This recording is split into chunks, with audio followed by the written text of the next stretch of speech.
Inaalis na. Teka mo, bakit ako alis?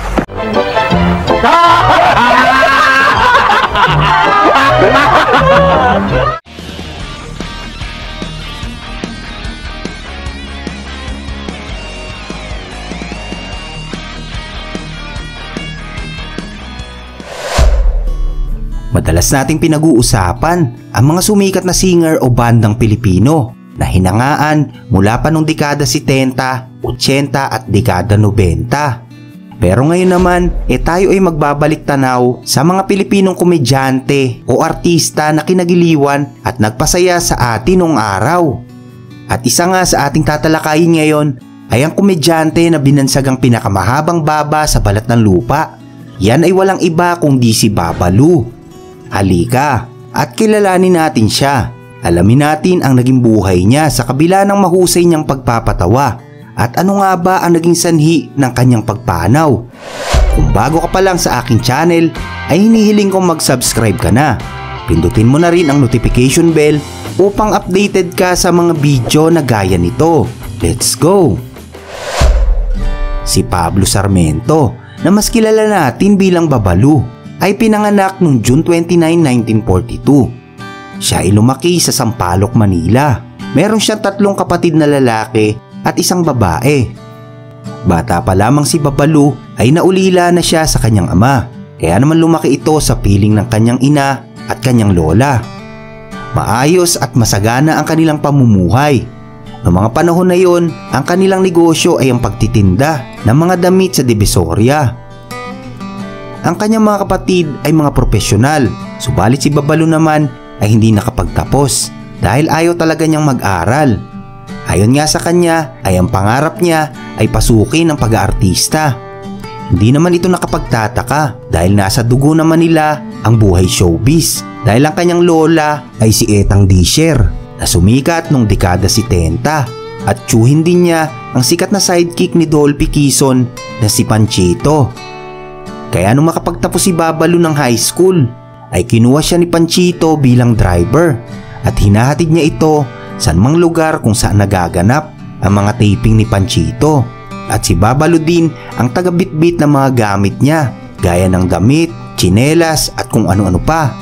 Pero dito na rin siya nadiskubre ng direktor na si Ading Bernardo at sinubukan siya nito sa pag-arte. Kwento pa nga niya ay habang sinusubukan siya nito ay todo bigay ang kanyang ginawa at halos nagkasugat-sugat ng araw ang kanyang tuhod. Pero sa huli ay hindi naman pala siya makikita doon sa ginawang pelikula. Pero okay lang naman daw sa kanya dahil talagang mahal na mahal niya at gusto niyang makapasok sa industriya. At pagkatapos noon ay nagsimula na siyang lumabas bilang extra sa mga pelikula. Si Direk Ading Bernardo na din ang nagbigay sa kanya ng screen name na Babalu. Sa palabas na Kaming Mga Taliaga noong 1962 ay unang nasilayan si Babalu. Pero maiksi lang ang naging papel niya dito na kung saan ay gumanap siya bilang isang tambay.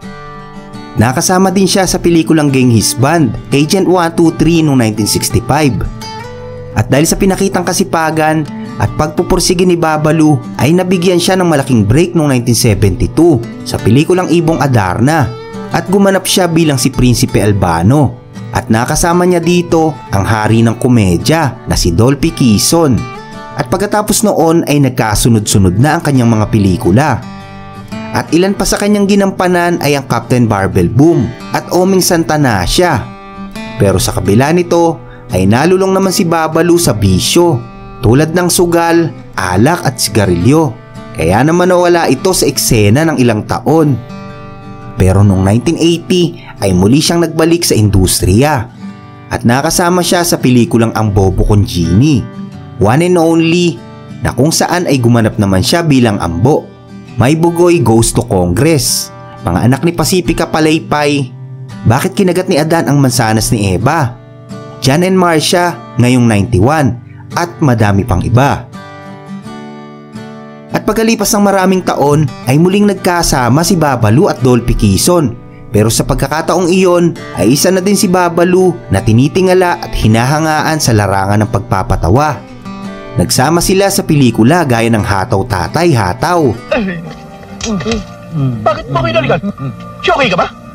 At wanted perfect father. Demonyo ka eh. Meron ba namang anghel na may sungay? Ba't may sungay ba ako? Eto, nito. Nagpasaya din si Babalu kasama si Redford White. Gaya ng haba-haba du, puti-puti po, tong tatlong tatay kong pakitong-kitong. Gumanap naman si Babalu bilang Richie na kapatid naman ni Ason sa Home Along Gariles.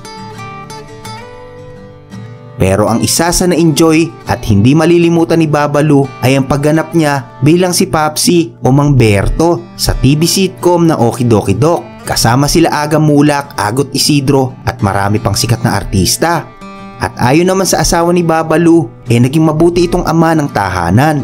At hilig nga daw nito tuwing nasa bahay kumain ng paborito niyang pagkain gaya ng kalderetang baka.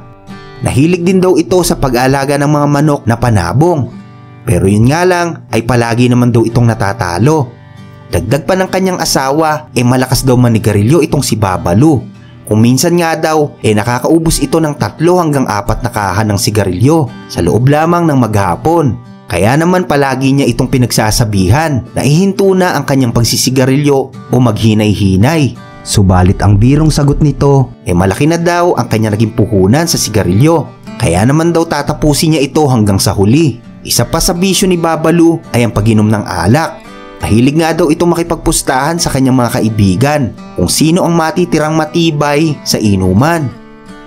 Pero taong 1998 ay nang singilin si Babalu ng sakit dahil sa kanyang labis na pag-ubuso sa kanyang katawan dahil nagkaroon ito ng kanser sa atay. At sa kalaunan ay binawian ito ng buhay. Ayon sa kanyang asawa ay kasama niya si Babalu hanggang sa huling sandali ng kanyang hininga. Dagdag pa nito ay pumanaw daw si Babalu ng mapayapa. Pero sa pagpanaw ni Babalu maraming tagahanga niya ang nagluksa, lalo na ang mga taong malapit at nakatrabaho niya sa industriya. Yun nga lang, ang pinakanaulila sa pagkawala niya ay ang kanyang anak na si Lali. 18 mo, andun yung daddy mo. Yun lang, siyempre nakakamiss din.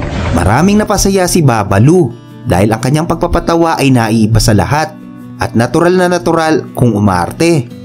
Yung tipong hindi nanlalait o nananapak ng mga katandem para lang gawing katawa-tawa. Siya yung tipo ng komedyante na pag nagbato ng punchline, pati yung kasama niya nahahatak pataas. At isa pa, titigan mo lang si Babalu, talaga namang matatawa ka na. Ganun pa man, kahit wala na siya, ay marami naman siyang naiwang magagandang alaala. At patuloy pa din nating napapanood ang kanyang mga pelikula. Natiyak kahit ilang henerasyon pa ang magdaan, siguradong tatawa at tatawa pagka napakinggan ang kanyang mga punchline.